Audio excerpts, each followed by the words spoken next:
bersama dengan pembelajaran administrasi sistem jaringan kelas 11. Di episode pertama ini kita akan belajar mengenal komputer server.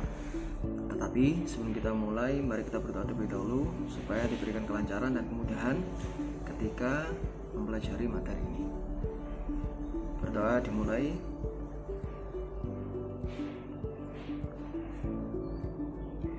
Baik, bagaimana kabar kalian? Semoga selalu diberikan kelancaran dan kesehatan untuk menjalani aktivitas sehari-hari, terutama dalam mata pelajaran administrasi sistem jaringan.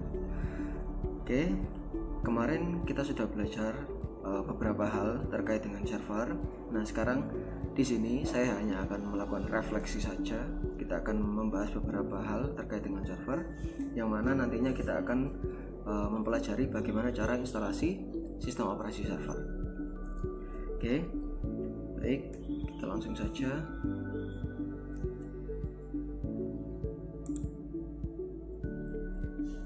Nah, apa itu server? Ya, server merupakan sebuah komputer, komputer yang bertugas untuk melayani berbagai permintaan atau request yang dikirimkan oleh klien. Nah, seperti apa? Nah, seperti ini. Jadi intinya server itu melayani seperti itu ya. Melayani siapa? Ya melayani klien, kemudian melayani pelanggan, mungkin melayani pengguna yang lain seperti itu di dalam sebuah jaringan yang kompleks. Nah, lalu di sini kita akan mencoba untuk melihat apa fungsinya. Yang pertama adalah melayani tentu saja dan mengontrol sebagian besar komponen yang ada pada sistem jaringan. Kemudian yang kedua, membantu melayani berbagai permintaan yang berasal dari komputer workstation. Nah, workstation di sini adalah klien itu sendiri. Oke. Kemudian yang ketiga, membantu mengontrol sistem hubungan komputer yang satu dengan yang lain. Misalkan dalam sebuah jaringan yang sama, kalian ingin mengirimkan file dari satu komputer ke komputer lain. Nah, itu kita bisa menggunakan yang namanya server file atau server data. Oke. Lalu apakah sistem operasi yang digunakan? Sistem operasinya yang digunakan antara komputer biasa dengan komputer server itu sama? Tentu saja tidak. Jadi terdapat perbedaan. Kalau misalkan kalian pernah tahu Windows atau kalian tahu macOS, nah itu adalah komputer sistem operasi yang digunakan untuk klien. Nah, sedangkan di dalam server itu berbeda. Beberapa contoh, yang pertama adalah Microsoft Windows Server, kemudian Red Hat, ini keluarga Linux, CentOS dan seterusnya sampai Ubuntu, ini semua juga keluarga dari Linux seperti itu. Oke. Nah, ini adalah gambaran ya. Ini adalah sebuah gambaran komputer server yang sangat besar. Ini contoh saya ambil dari data centernya Google ya. Ini salah satu contoh saja. Penampakan server yang ada real di dunia nyata itu seperti apa ya? Seperti ini. Oke. Kemudian,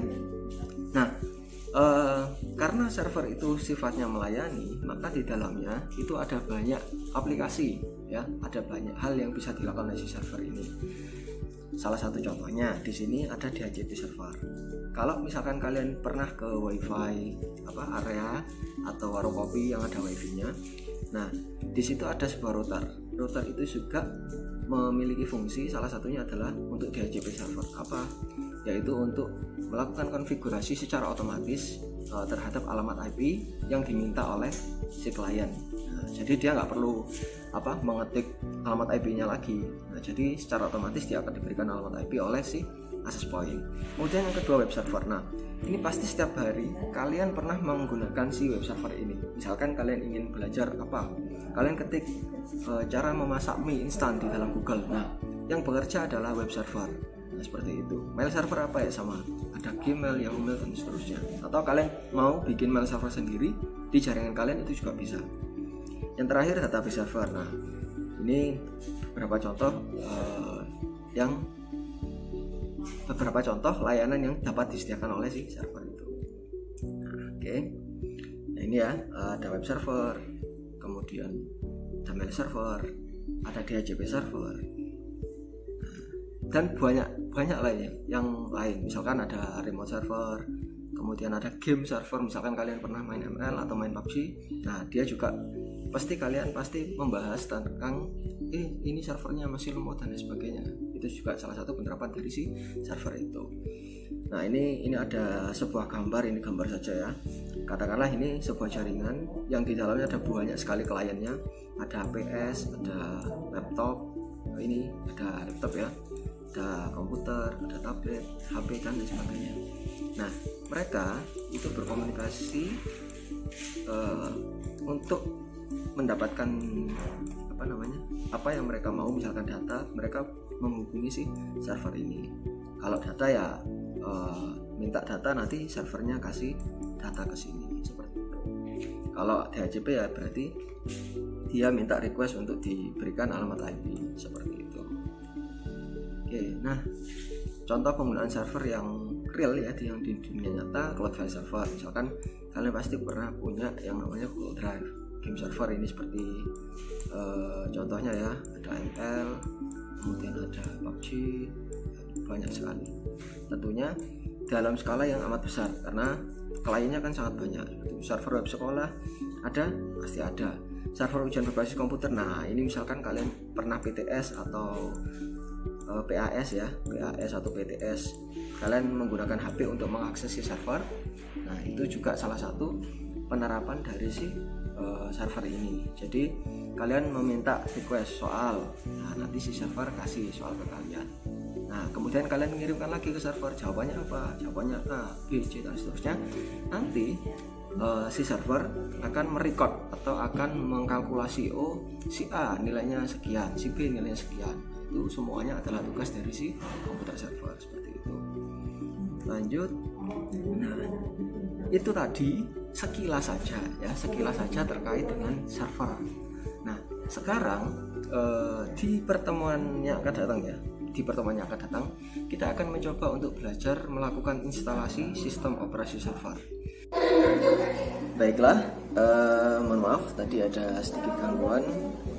Sekarang kita akan masuk ke dalam contoh ya. Dalam contoh ini kita ada di aplikasi VirtualBox. Jadi untuk misalkan kalian yang belum tahu apa itu VirtualBox, jadi VirtualBox ini bisa memfasilitasi kita untuk melakukan instalasi sistem operasi di dalam sebuah sistem operasi.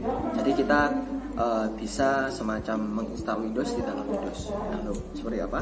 Nah, ini sekarang kita akan mencoba untuk membuka salah satu sistem operasi server yang akan kita gunakan selama kita belajar administrasi sistem jaringan. Namanya adalah Debian. Nah, kenapa Debian? Kenapa tidak sistem operasi yang lain? Ya salah satunya adalah kemudahan yang cukup mudah untuk pemula. Jadi kita belajar dari awal menggunakan Debian ini cukup mudah dibandingkan beberapa sistem operasi yang lain seperti itu. Nah, kita akan mencoba untuk nyalakan. Ini kebetulan sudah saya install ya. Minggu depan kita akan mencoba untuk belajar melakukan instalasi Debian ini seperti itu. Oke, kita tunggu sampai dia muncul. Nah, ini jadi di dalam Debian ada dua jenis sistem operasi. Yang pertama adalah sistem operasi yang GUI atau Graphical User Interface, seperti halnya di Windows. Jadi kita melakukan instruksi atau gerak. Kita misalkan memilih menu itu dengan menekan mouse atau ada gambarnya kita klik. Nah, tapi yang akan kita gunakan adalah jenis yang satunya, yaitu Command Line Interface atau terminal.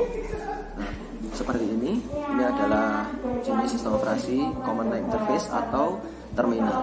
Oke, sekarang ini kita sudah masuk di dalam halaman utamanya. Kita coba untuk masuk ya ke dalam sistem operasinya, yaitu root. Kita masukkan admin dan passwordnya. Sebenarnya tidak disarankan untuk menggunakan user root ketika kita mengakses sistem operasi ini, tetapi karena ini adalah contoh, jadi tidak masalah. Ini adalah tampilan paling awal dari sistem operasi Debian. Loh, kok tampilannya hanya gelap, kemudian ada tulisan putih-putih? Ya, memang seperti itu. Yang namanya command line interface atau terminal ya seperti ini. Oke, apa yang bisa kita lakukan di sini ya seperti biasa. Di dalam sebuah sistem operasi kita bisa melakukan instalasi aplikasi, kita bisa menyesuaikan namanya dan lain sebagainya seperti itu. Misal kita ingin melihat ada apa saja file yang ada di dalam server ini, kita menggunakan perintah yaitu ls.